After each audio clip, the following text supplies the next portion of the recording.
Shalom teman-teman semuanya, ulah banggai nama dan teman-temannya para mualaf itu membuat banyak teman-teman muslim yang salah paham banyak tentang kekristenan.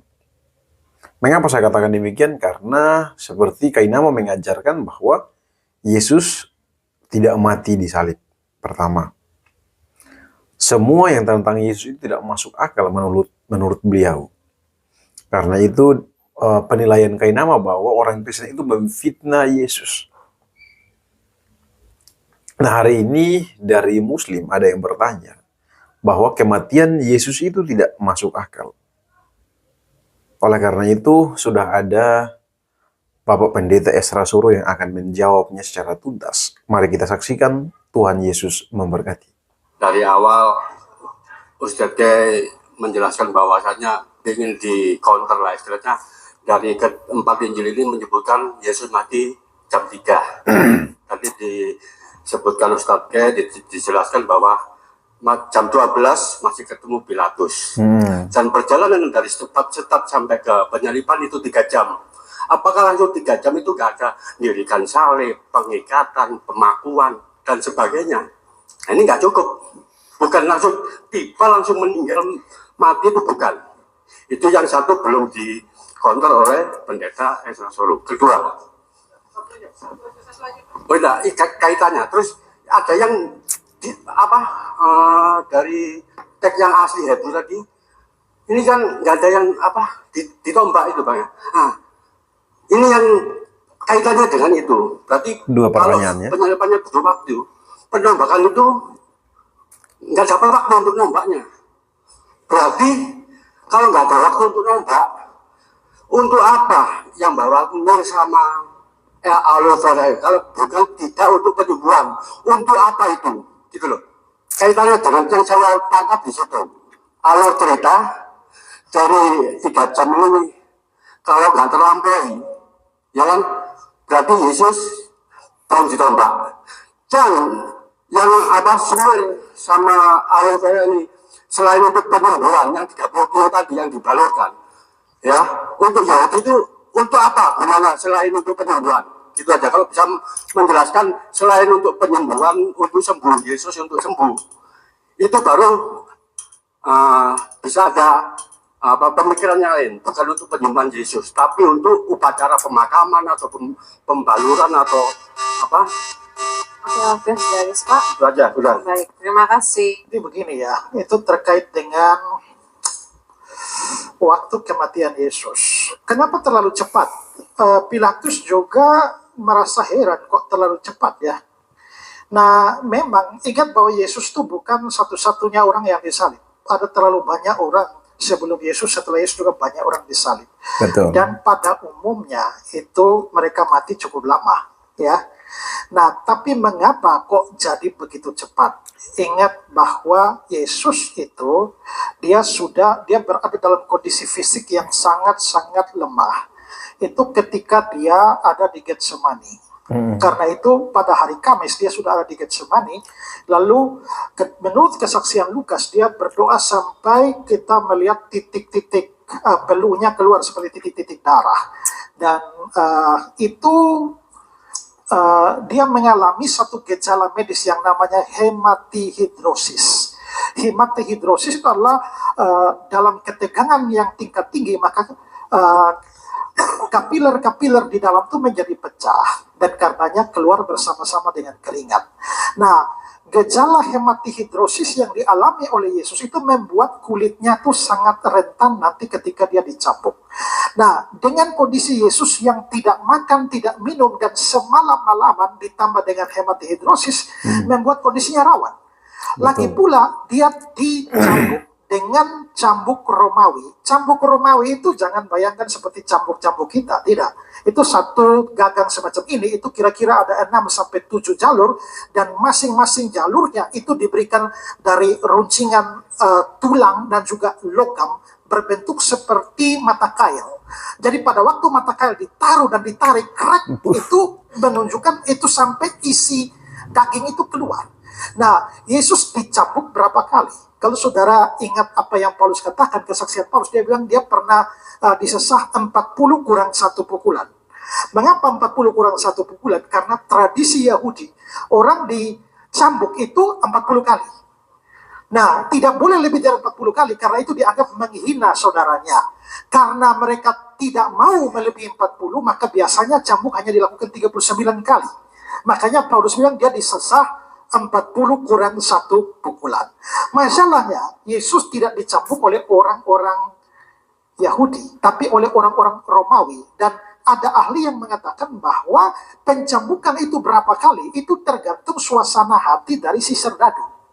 Nah, bayangkan bahwa Yesus sudah mengalami semua peristiwa termasuk hematihidrosis pada Kamis malam, dan ditambah dengan pencambukan yang begitu brutal. Leon Morris bahkan mengatakan bahwa dalam pencambukan itu, isi perut bagian dalam itu bahkan bisa terbuka dan keluar.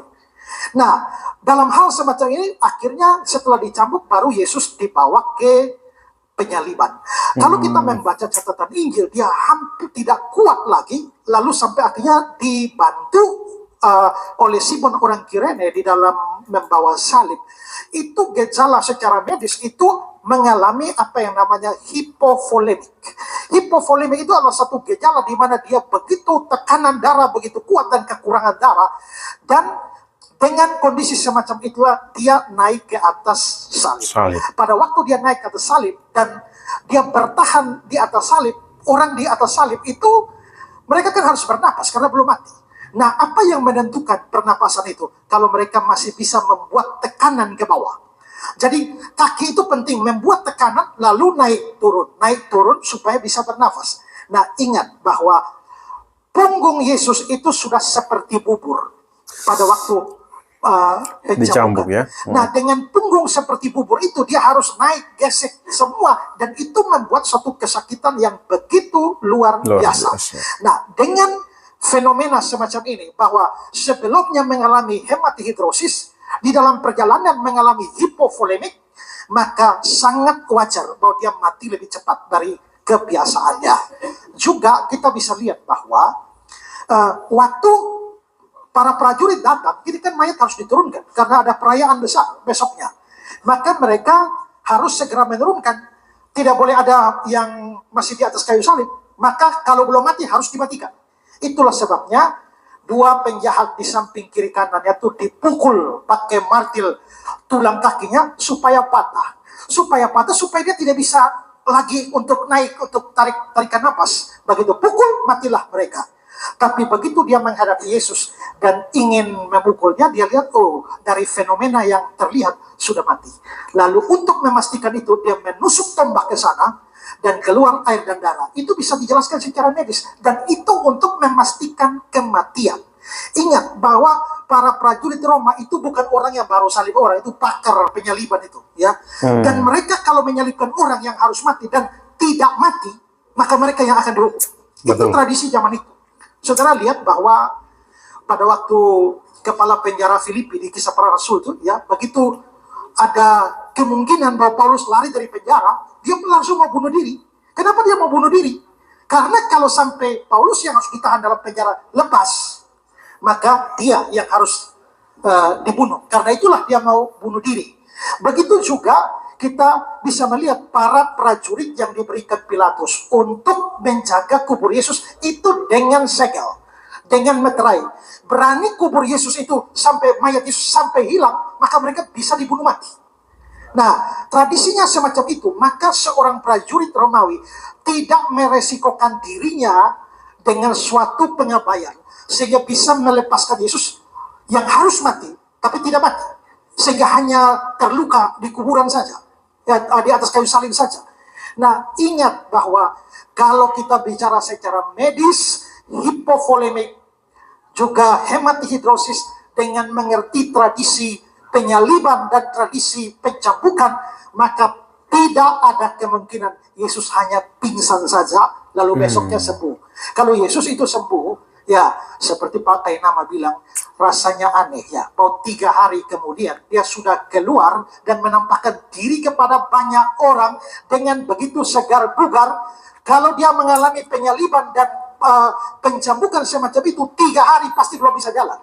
Tidak bisa Tapi semua. semua menyaksikan bahwa dia hidup. Bahkan supaya memastikan bahwa ini bukan manusia jadi-jadian, bukan hantu, maka dia diberikan ikan, dia makan. Tujuan makan apa? Supaya membuktikan bahwa ini betul-betul dia yang mati dan bangkit itu. Ya, hantu tidak punya tulang dan daging seperti yang kamu lihat padaku. Ya, dia bisa diraba, dia bisa bicara dan lain sebagainya. Itu membuktikan bahwa dia yang mati itu dan itu bangkit. Jadi tidak ada ceritanya soal kesembuhan. Kalau dia sembuh, luka macam pencambukan dan penyaliban tidak bisa sembuh dalam 3 hari.